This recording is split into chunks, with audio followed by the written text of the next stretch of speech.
Good morning, everyone. This morning I want to share with you a reflection from some spiritual reading.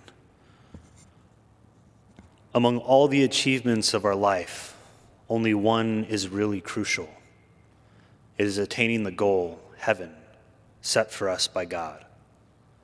We must be ready to give up everything, if necessary, to achieve this goal.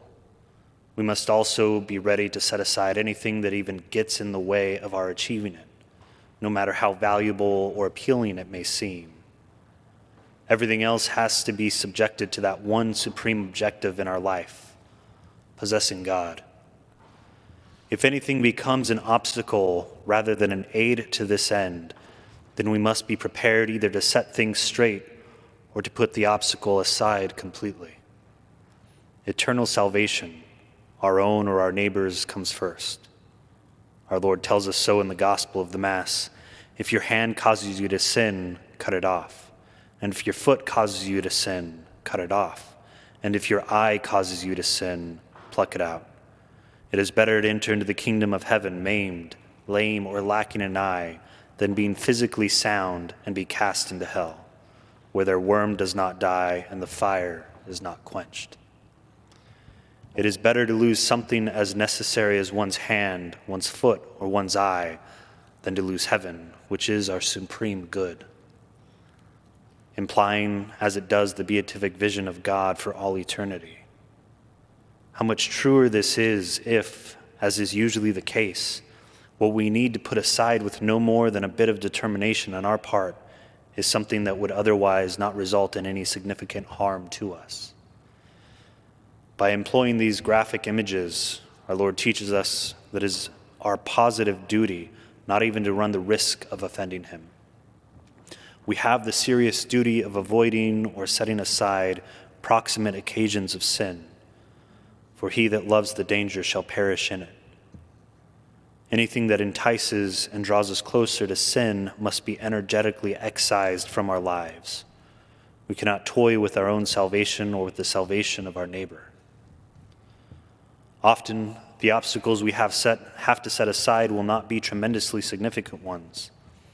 In the life of a Christian who is striving to please God in all things, this will usually be the case. What will have to be set aside and cut out are our minor whims and preferences.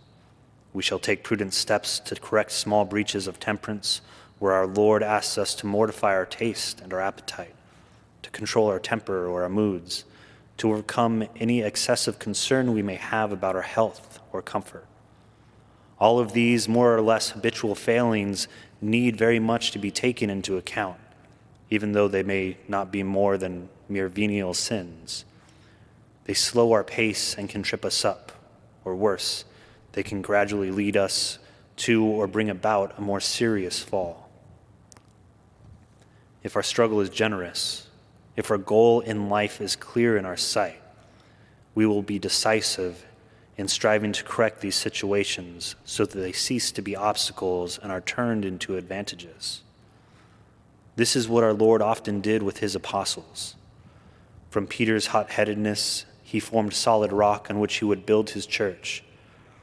From the impatience of John and James, who he dubbed sons of thunder, he fashioned the apostolic zeal of untiring preachers.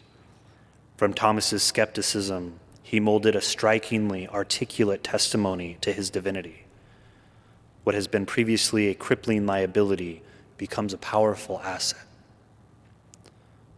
My brothers and sisters, our Lord desires to do the same for us today. He wants to take our emotions, our desires, and these little things that distract us from him, and he wants to turn them on their head and put them to his good use and into his service. The question, though, is, will we let him? Will we help him in this purification, or will we stand in his way?